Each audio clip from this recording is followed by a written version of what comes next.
കർത്താവായ യേശു ക്രിസ്തുവിന്റെ നാമത്തിൽ സ്നേഹവന്ദനം.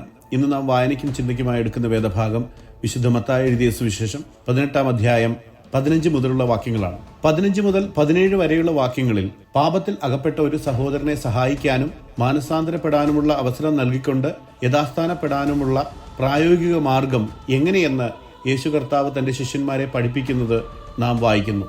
മുൻ വാക്യങ്ങളിൽ ക്രിസ്തുവിശ്വാസികളെ പാപത്തിലേക്ക് നയിക്കുന്നതിന്റെ ഗുരുതരമായ ഭവിഷ്യത്തിനെ കുറിച്ച് ക്രിസ്തുവേശു തന്റെ ശിഷ്യന്മാർക്ക് മുന്നറിയിപ്പ് നൽകുന്നതും എളിയ വിശ്വാസികളെ നിന്ദിക്കുകയോ അനാദരിക്കുകയോ ചെയ്യരുതെന്ന് കർത്താവ് അവർക്ക് മുന്നറിയിപ്പ് നൽകുകയും എല്ലാത്തിനുമുപരി യേശുവിൽ വിശ്വസിക്കുന്ന ആരും നശിച്ചു പോകരുതെന്നാണ് പിതാവായ ദൈവത്തിന്റെ ഇഷ്ടം എന്ന് കർത്താവ് വ്യക്തമാക്കുകയും ചെയ്യുന്നു. 15 മുതൽ 17 വരെയുള്ള വാക്യങ്ങളിൽ നിന്റെ സഹോദരൻ നിന്നോട് പിഴച്ചാൽ നീ ചെന്ന് നീയും അവനും മാത്രമുള്ളപ്പോൾ കുറ്റം അവന് ബോധം വരുത്തുക. അവൻ നിന്റെ വാക്ക് കേട്ടാൽ നീ സഹോദരനെ നേടി. കേൾക്കാഞ്ഞാലോ 2-3 സാക്ഷികളുടെ വായാൽ സകല കാര്യവും ഉറപ്പാകേണ്ടതിന് 1-2 പേരെ കൂട്ടിക്കൊണ്ട് ചെല്ലുക.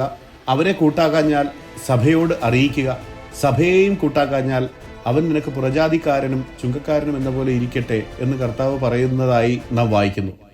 ഒരു സഹോദരൻ മറ്റൊരു സഹോദരനെതിരെ പാപം ചെയ്താൽ, അല്ലെങ്കിൽ സഹോദരൻ പാപത്തിൽ കുടുങ്ങിയതായി നിങ്ങൾ കാണുന്നുവെങ്കിൽ അവന്റെ അടുക്കൽ ഒറ്റയ്ക്ക് ചെന്ന് അവന്റെ തെറ്റ് കാണിച്ചു കൊടുക്കുകയും ആ സംഭാഷണം സ്വകാര്യമായി നിലനിർത്തുകയും ചെയ്യുക എന്നാണ് കർത്താവ് സൂചിപ്പിക്കുന്നത്. ആ സഹോദരനോട് തന്റെ തെറ്റ് മനസ്സിലാക്കി കൊടുക്കാൻ ശ്രമിക്കുമ്പോൾ അവഹേളിക്കുകയോ അപമാനിക്കുകയോ ചെയ്യാതെ സൗമ്യതയോടെ രഹസ്യത്തിൽ അവനോട് സംസാരിക്കണമെന്നും ആരും അതിനെക്കുറിച്ച് അറിയരുതെന്നും കർത്താവ് അർത്ഥമാക്കുന്നു. അവൻ നിന്റെ വാക്ക് കേട്ടാൽ നീ സഹോദരനെ നേടി എന്നതിലൂടെ കർത്താവ് അർത്ഥമാക്കുന്നത് നിങ്ങളുടെ ശാസന ആ സഹോദരൻ ദയയോടെ സ്വീകരിച്ചുകൊണ്ട് സ്വന്തം കുറ്റം അംഗീകരിക്കുകയും ഹൃദയംഗമമായ ദുഃഖം പ്രകടിപ്പിക്കുകയും ചെയ്യുന്നുവെങ്കിൽ അവന്റെ തെറ്റായ വഴികളിൽ നിന്ന് നിങ്ങൾ അവനെ വീണ്ടെടുത്ത് ദൈവവചന പ്രകാരമുള്ള ജീവിതം എന്ന നേർവഴിയിലേക്ക് അവനെ തിരികെ കൊണ്ടുവന്നു എന്ന് അർത്ഥമാക്കുന്നു. ആയതിനാൽ ഇതിനെക്കുറിച്ച് പിന്നീട് അവനോടോ മറ്റാരെങ്കിലുമോടോ സഭയോടോ സംസാരിക്കേണ്ടതില്ല എന്നും കർത്താവ് അർത്ഥമാക്കുന്നു. 16-ാം വാക്യത്തിൽ കർത്താവ് പറയുന്നത് അവൻ കേൾക്കാഞ്ഞാലോ 2-3 സാക്ഷികളുടെ വായാൽ സകല കാര്യവും ഉറപ്പാകേണ്ടതിന് 1-2 പേരെ കൂട്ടിക്കൊണ്ട് ചെല്ലുക എന്നാണ്. അതിന്റെ അർത്ഥം തെറ്റിപ്പോയ ആ സഹോദരൻ യഥാസ്ഥാനപ്പെടുത്താൻ നീ സ്വകാര്യമായി പറയുന്ന നിന്റെ വാക്ക് കേട്ടില്ലെങ്കിൽ അവിടെ നിന്റെ ദൗത്യം പൂർത്തിയായിട്ടില്ല എന്നും സഭയിൽ ബഹുമാനിക്കപ്പെടുന്ന 1-2 സഹോദരരെ കൂട്ടി രണ്ടാമതും ആ സഹോദരന്റെ അടുത്തേക്ക് പോകണമെന്നുമാണ്.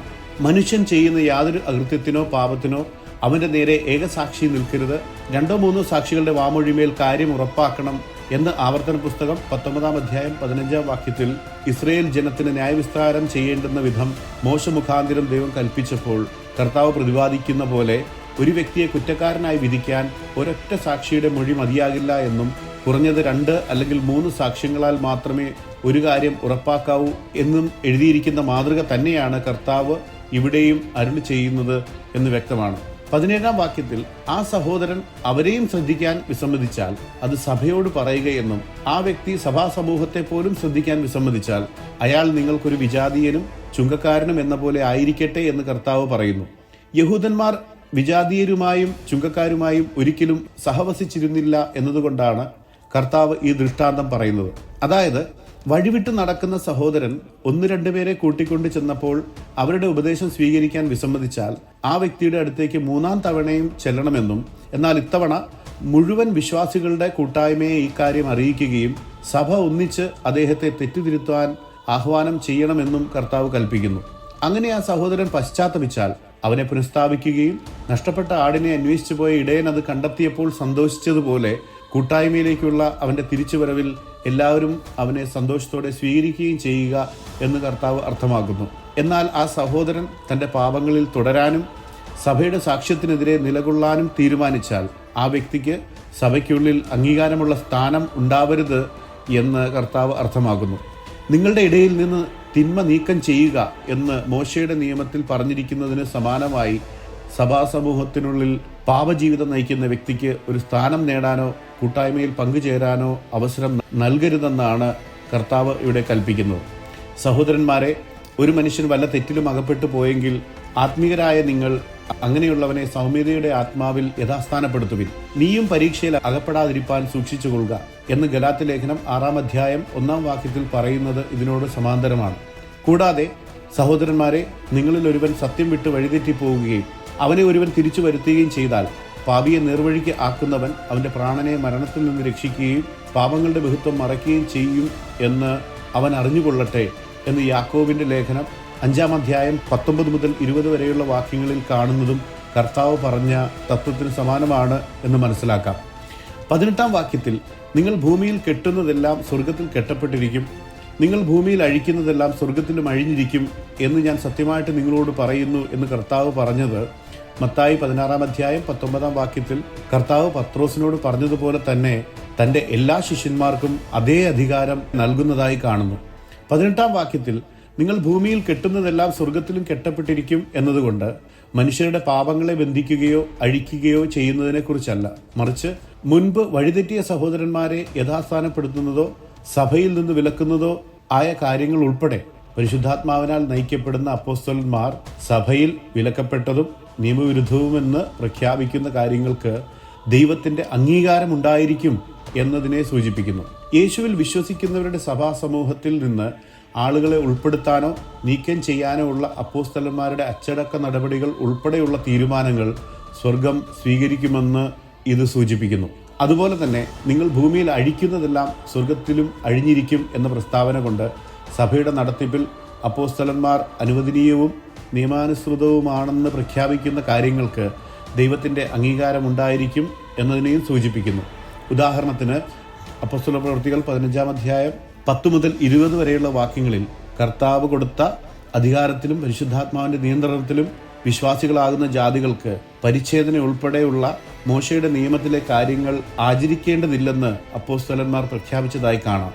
അതുപോലെ തന്നെ തനിക്ക് നൽകപ്പെട്ട അപ്പോസ്തോലിക അധികാരത്താൽ അപ്പോസ്തലനായ പൗലോസ് യഹൂദ നിയമത്തിലെ ഭക്ഷണപാനീയങ്ങൾ, ദിവസങ്ങൾ, മാസങ്ങൾ, സമയങ്ങൾ, വർഷങ്ങൾ എന്നിവയുടെ ആചരണം ജാതികളെ സംബന്ധിച്ച് ബന്ധിക്കുകയോ നിരോധിക്കുകയോ ചെയ്തതായി കൊളോസ്യർക്കുള്ള ലേഖനം 2-ാം അധ്യായം 14 മുതൽ 17 വരെയുള്ള വാക്യങ്ങളിൽ നാം കാണുന്നു. 19-ാം വാക്യത്തിൽ ഭൂമിയിൽ വെച്ച് നിങ്ങൾ രണ്ടുപേർ യാചിക്കുന്ന ഏത് കാര്യത്തിലും ഐക്യമത്യപ്പെട്ടാൽ അത് സ്വർഗസ്ഥനായ എൻ്റെ പിതാവിങ്കിൽ നിന്ന് അവർക്ക് ലഭിക്കും എന്നതുകൊണ്ട് യേശുവിൻ്റെ നാമത്തിൽ മറ്റ് വിശ്വാസികളുമായി നാം ഐക്യപ്പെടുമ്പോൾ ദൈവത്തിൻ്റെ സാന്നിധ്യം കൂടുതൽ അനുഭവവേദ്യമാകും എന്നതിനെ സൂചിപ്പിക്കുന്നു. 2 ദിനവൃത്താന്തം 7-ാം അധ്യായം 14-ാം വാക്യത്തിൽ എൻ്റെ നാമം വിളിക്കപ്പെട്ടിരിക്കുന്ന എൻ്റെ ജനം തങ്ങളെ തന്നെ താഴ്ത്തി പ്രാർത്ഥിച്ച് എൻ്റെ മുഖം അന്വേഷിച്ച് തങ്ങളുടെ ദുർമാർഗങ്ങളെ വിട്ടു തിരിയുമെങ്കിൽ ഞാൻ സ്വർഗത്തിൽ നിന്ന് കേട്ട് അവരുടെ പാപം ക്ഷമിച്ച് അവരുടെ ദേശത്തിന് സൗഖ്യം വരുത്തി കൊടുക്കും എന്ന തിരുവെഴുത്തിലൂടെ ദൈവജനം ഒരുമനപ്പെട്ട് മാനസാന്തരത്തോടെ വിളിച്ചപേക്ഷിക്കുമ്പോൾ ദൈവം കേൾക്കുകയും ക്ഷമിക്കുകയും അനുഗ്രഹിക്കുകയും ചെയ്യും എന്ന് വാഗ്ദത്തം ചെയ്തിരിക്കുന്നതായി കാണാം. 20-ാം വാക്യത്തിൽ 2-3 പേർ എൻ്റെ നാമത്തിൽ കൂടി വരുന്നിടത്തൊക്കെയും ഞാൻ അവരുടെ നടുവിലുണ്ട് എന്ന് ഞാൻ നിങ്ങളോട് പറയുന്നു എന്ന് കർത്താവ് പ്രസ്താവിക്കുന്നതിൻ്റെ അർത്ഥം ശ്രദ്ധിക്കാം. കർത്താവ് അല്പം മുൻപ് പറഞ്ഞ സഭയിൽ പാപത്തെ എങ്ങനെ കൈകാര്യം ചെയ്യണമെന്നതിനെ പറ്റി, അഥവാ സഭയുടെ അച്ചടക്കം സംബന്ധിച്ച് 2-3 പേർ എൻ്റെ നാമത്തിൽ കൂടി വരുന്നിടത്ത് എന്ന പ്രയോഗം സഭാശിക്ഷണവുമായും വഴിതെറ്റിയ പാവിയെ യഥാസ്ഥാനപ്പെടുത്തുന്ന ശുശ്രൂഷയുമായും ബന്ധപ്പെട്ടിരിക്കുന്നു. 16-ാം വാക്യത്തിൽ ഒരു ആരോപണം ഉന്നയിക്കുന്നതിന് 2-3 സാക്ഷികൾ ആവശ്യമാണെന്നുള്ള തത്വം കർത്താവ് പ്രയോഗിച്ചതായി നാം കണ്ട അതേ പശ്ചാത്തലത്തിലാണ് 20-ാം വാക്യത്തിലെ 2-3 പേർ എന്ന പരാമർശം സൂചിപ്പിക്കുന്നത് എന്ന് മനസ്സിലാക്കാം.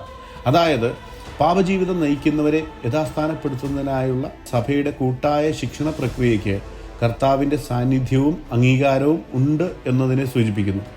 അവരുടെ മധ്യേ ഞാനുണ്ട് എന്ന പ്രയോഗത്തിലൂടെ കർത്താവ് അവരുടെ കൂട്ടായ്മയുടെ മേൽ അധ്യക്ഷത വഹിക്കുന്നതും അവരുടെ ആലോചനകൾ നയിക്കുന്നതും അവർ ചെയ്യുന്ന കാര്യങ്ങൾ സ്ഥിരീകരിക്കുന്നതും ഏർപ്പെട്ടിരിക്കുന്ന എല്ലാവർക്കും അനുഗ്രഹവും വിജയവും നൽകുന്നു എന്നതും സൂചിപ്പിക്കുന്നു. ദൈവത്തിൻ്റെ നാമം വാഴ്ത്തപ്പെടുമാറാകട്ടെ.